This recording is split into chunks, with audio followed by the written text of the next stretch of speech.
Right. We're going to look at first Edward and then Mary, the two children of Henry VIII before Elizabeth.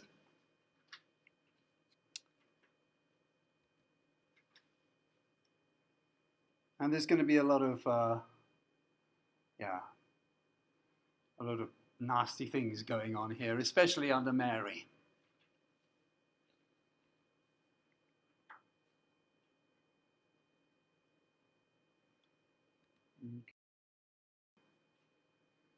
So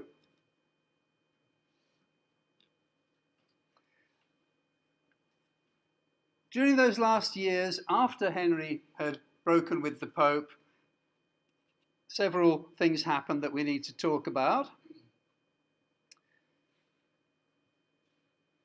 He ended his marriage with his first wife, he beheaded his second wife, and then he married 4 more times. He got the son he wanted from his third wife. That was Jane Seymour, but she died just a couple of weeks after giving birth. Again, something that quite often happened in those days. So then he was engaged to marry Anne of Cleves, a German princess, but when he met her, he didn't like her. And they stayed friends, but he annulled the marriage. He never actually slept with her. He didn't like her. And not in that way. He got on with her okay as a human being, but he wasn't sexually interested in her.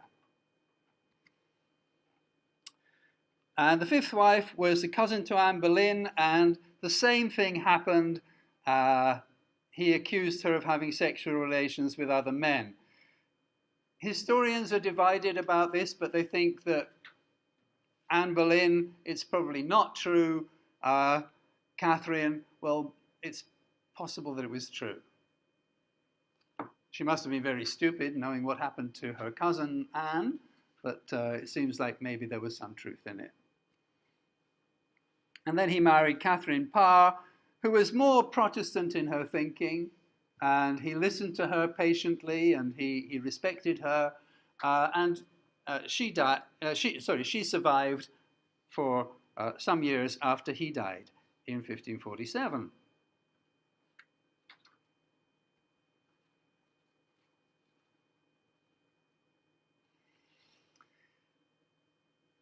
Among other things that he did, he extended English control over Ireland at this time. England had always had a small corner of Ireland, which through history it would get bigger and smaller through history. It was called the Pale, P-A-L-E, like pale skin. That was what it was called, and it was the area controlled by the English. He extended that, and he also attacked Scotland with a lot of energy. Wales was already, together with England, but he made laws kind of fixing the two countries forever together. And he pushed Scotland more and more into a friendship and alliance with France. Scotland had been culturally close to France for 200 or 300 years. You've got a situation where you've got Scotland in the north, England, France, and Spain, and all of these countries are kind of entering into alliances or fighting with each other. Other countries are involved as well, but these countries in particular, and they quite liked the idea of kind of sandwiching. If you can sandwich France between England and Spain, okay, maybe we're going to be able to control France. So for some people, the Spanish marriage was popular.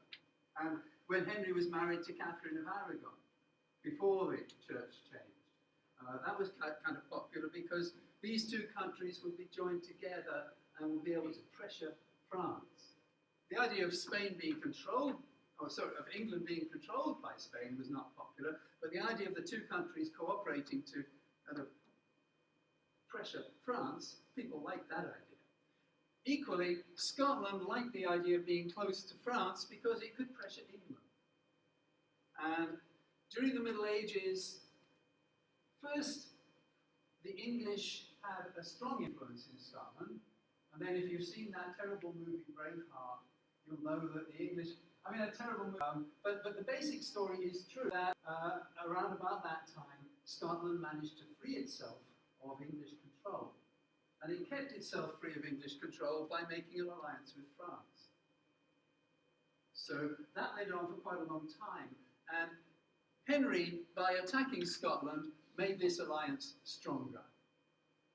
Okay, so during the early part of the 16th century, Scotland and France were pretty kind of close together.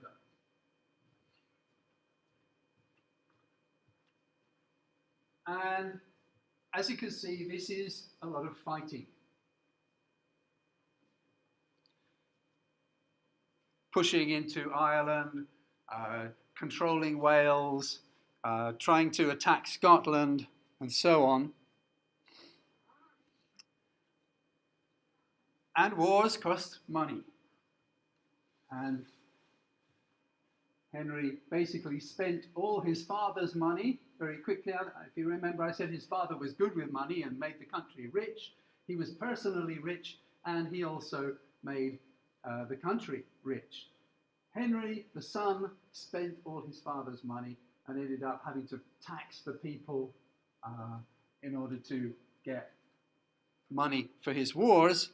And he also started to do something really kind of tricky, really Zulu-y. In those days, 1 pound was 1 pound of gold. That piece of gold, that size, if you melted it down, it was worth exactly the same as the coin. I mean, our money that we use now, you know, is that worth 5 yen? If I melted it down and took the metal to someone, would they give me 5 yen for it? Would they give me 10 yen for this one, or 100? No. It's symbolic. The relationship is symbolic. But in those days, the relationship was actual. That coin is 1 pound of gold. It is, right? That amount of gold is worth that much money. So you could melt it down and take it to someone and sell it as gold. And it was worth that money. What Henry started to do was he said, mix in 10% of something cheaper. Okay? Pass it out. And so people sort of say, sometimes you see movies where people bite money and kind of, and it's because like, if it was gold, it would be a little bit soft. Okay? But if it mixed in, it would be harder. Or, this is one of those Henry VIII coins. I'm not giving you a pound for that. I'll give you, you know, in those days a pound was 20 shillings. People might say, I'll give you 15 shillings. Okay? So it wasn't worth what it was meant to be worth, and people started to lose confidence in the money.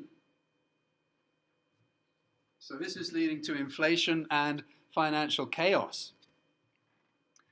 And his son, who was just a boy at the time that he began as king, inherited all of these problems, and basically, well, he died young, but he couldn't solve these problems. All right?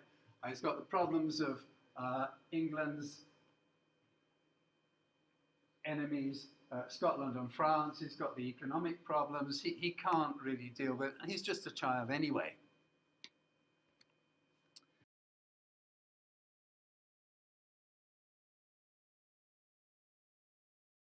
So let's have a look at him. He was just 9 years old when his father died. And I say he was nominally king. King in name. Not really king in reality. He was controlled. He was a puppet, really. The people in control were, at first, his uncle, the Duke of Somerset. He's pulling the strings. And he's being controlled by people who are much more Protestant now. He's in the hands of Protestant, powerful Protestant people. So Edward Seymour is the first one.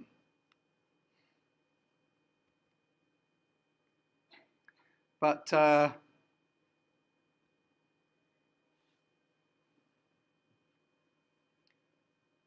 although if you remember, Henry's sister, Henry VIII's sister, had married the King of Scotland, but Scotland continued to be friendly with France during this time, and there was a bad relationship with Scotland.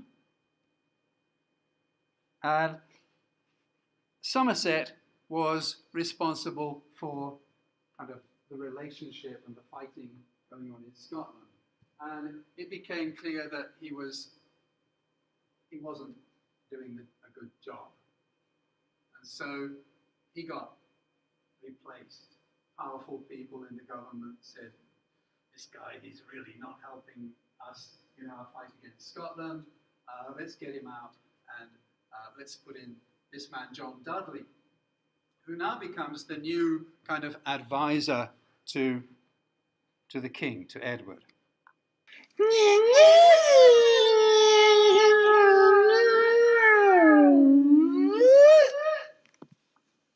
Sorry about that. I'll try and keep it under control. So Dudley comes in. He's the kind of main person. Again, he's very strong. He's very strongly Protestant, and also Edward himself was raised a Protestant. Remember, his mother was a Protestant. Okay, it was Anne Boleyn. She was a Protestant, and he wasn't able to have much influence in politics, but in religion, he was able to move the church closer to what he thought the church should be, which was a Protestant church.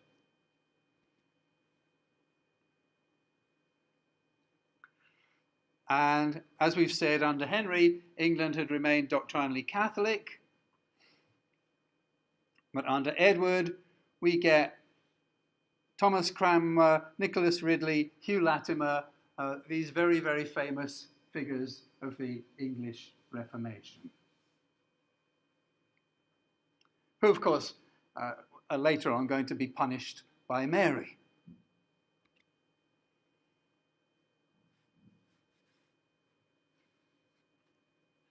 And I think it's kind of interesting to see, how they kind of spread their message. They didn't, remember we said they didn't have newspapers in those days, so these kinds of new teachings will be spread. Is this Cranmer? I think this might be.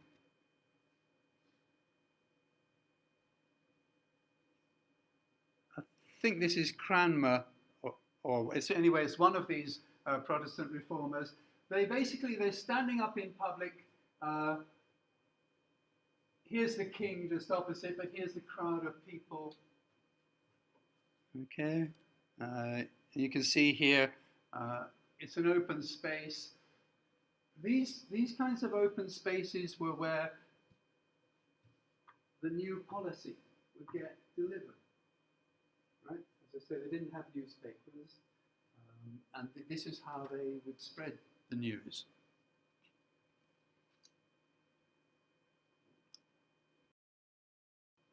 Okay, and then on to Mary, Bloody Mary, as she's sometimes called. So Edward was the son of. Sorry, yes, I think I just made a mistake when I said that Edward was the son. I said Anne. He, of course, was the son of wife number 3. The son of Anne was non-existent. She had a daughter, Elizabeth. So, wife number 3, Jane, and she was Protestant, and he was raised up in a more Protestant way. And yeah, these are the things that started to happen. Priests were finally allowed to marry. They had to follow the Catholic policy and not marry while Henry was alive. And a book of prayer, a prayer book used in church, was issued in English for the first time. So people had a clear English language message of what the church was teaching. Before that, it was all in Latin. And ordinary people, how much would they understand? It's a difficult question. They're hearing it every week, or maybe more than once a week. They maybe go to the church several times a week, some of them. They're hearing it frequently. They must have some idea, in nomine Patris et Filius et Spiritus Sancto. They must know that that means in the name of the Father and of the Son and of the Holy Ghost. They must know some of the language of the Latin church service. But there would also be parts of it that they didn't really know very well. So having it in English meant that there was no doubt about whether they understood it. Of course they would understand. And there'd been a lot of Protestants, English Protestants under Henry. If they didn't want to be killed by him, they would go and live in Protestant parts of Europe, Holland or Germany or other parts of Europe. And a lot of them came back under Edward. Unfortunately for them, of course, Edward dies, so they've got a problem. Mary, who is the daughter of Catherine, she becomes queen. She's the eldest daughter. And England is now a Catholic country. And it's back under the Pope.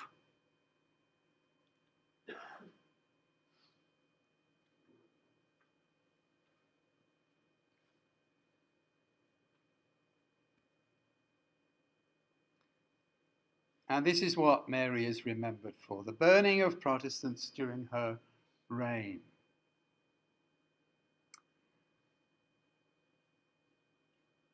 Well, yes, she did.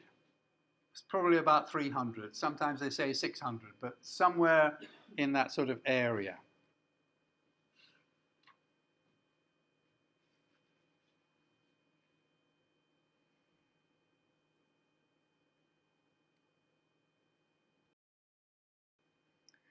So let's go through her reign.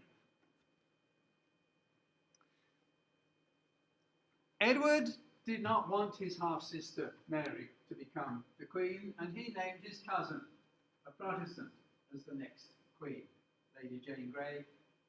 Again, she was very young, and she didn't really want to be queen, and she suffered a very unfortunate fate. She was reluctant. She just wanted to live a quiet life. But she was pressured, she was pushed into accepting the role of queen, and she was challenged by Mary, and Mary won. And in those days, if you lose, you die. So Lady Jane Grey was put to death after only a few days.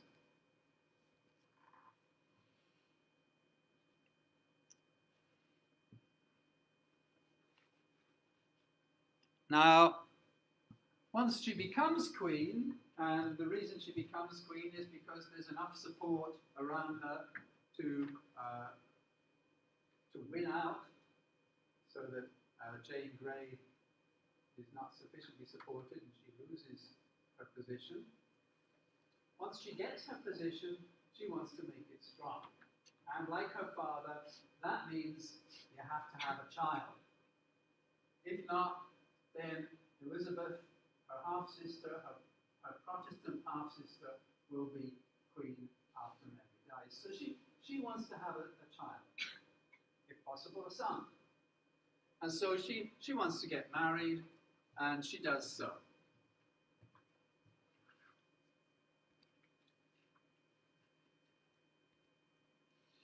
She chose Prince Philip of Spain, which, as I explained just now, was very unpopular. It's unpopular because in English law at this time, a woman's property will belong to her husband after she gets married. So she marries Philip, and England is her property. England becomes Spain's property. It becomes the property of the King of Spain. And so people were frightened, the English people were worried that their country would be under the power of Spain. And at this time, Spain is a very powerful country.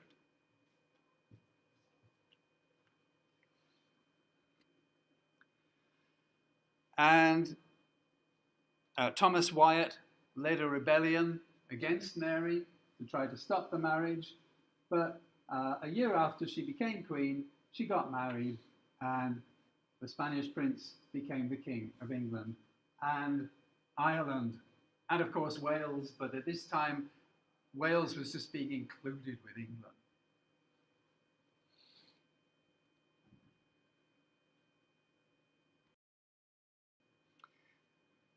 And then Mary has a false pregnancy.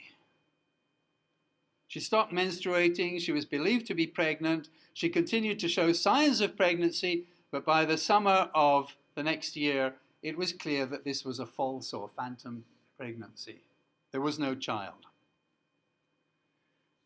Philip, at this point, lost interest. He never loved her. He never cared about her. He just thought, oh, this is a good way to develop my power, extend my power by being married to the Queen of England. And then other things came along. He didn't have a son, he didn't have a child at all with Mary. He lost interest. He had wars to fight. He had better things to do. He went off to Europe, and basically England didn't really see him again. Although he did try to come back, because he tried to marry Elizabeth as well after Mary died. But Elizabeth wasn't having it.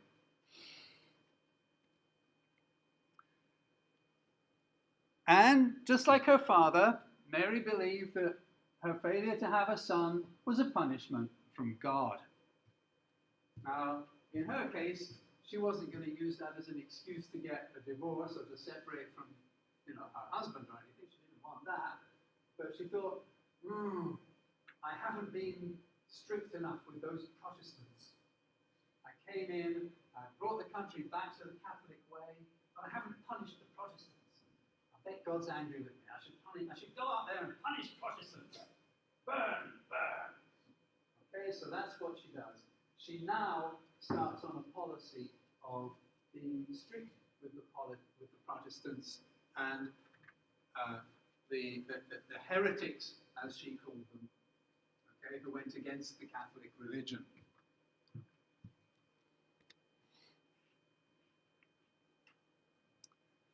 And the executions began already in February. By this time, perhaps she knew that she wasn't really pregnant. And here they are.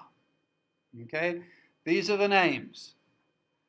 And this is why it matters so much. Those names are hugely, hugely remembered all through the 16th and 17th centuries.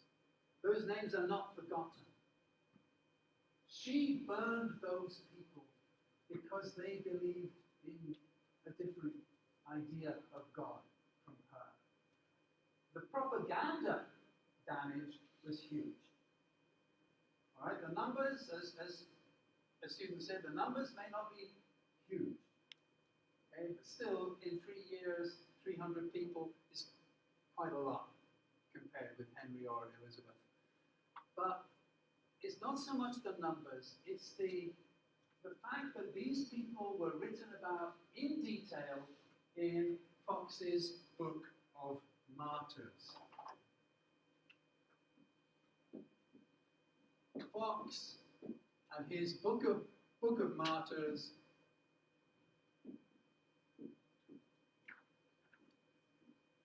colors the understanding that people have of this part of the history of the country for the next several hundred years. If people have 2 books in their home, they have the Bible and they have the Book of Martyrs. And they read it. They read about how those people were caught, what happened to them, how they were tortured, how they died. It's all there, in detail. for all of them. All right? And for other things that other Protestants had suffered in other parts of Europe and so on. He wrote several editions of this. It grew each time. This book had a huge influence. All right? So this book, more than even perhaps the reality of what she did, the book shaped people's feelings. I think it's probably true to say that the book turned England against Catholicism. This is what Catholics do. And remember, only Catholics did it. Because Protestant Queen Elizabeth said, what you believe is not a crime. It's your actions. We will judge you by your actions. What you believe in your heart is your business. So it was only the Catholics that would do this. So the dynamic effect of burning people, the fact that this book, detailed book was written about it, and also the bravery with which some of these people met their death. They were heroes. She was the baddie. Okay? It had that effect for the rest of the 16th and for the 17th century.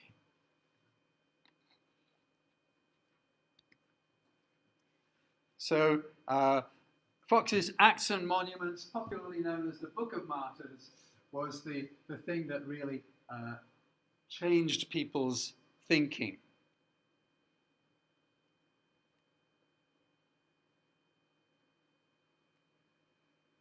Okay.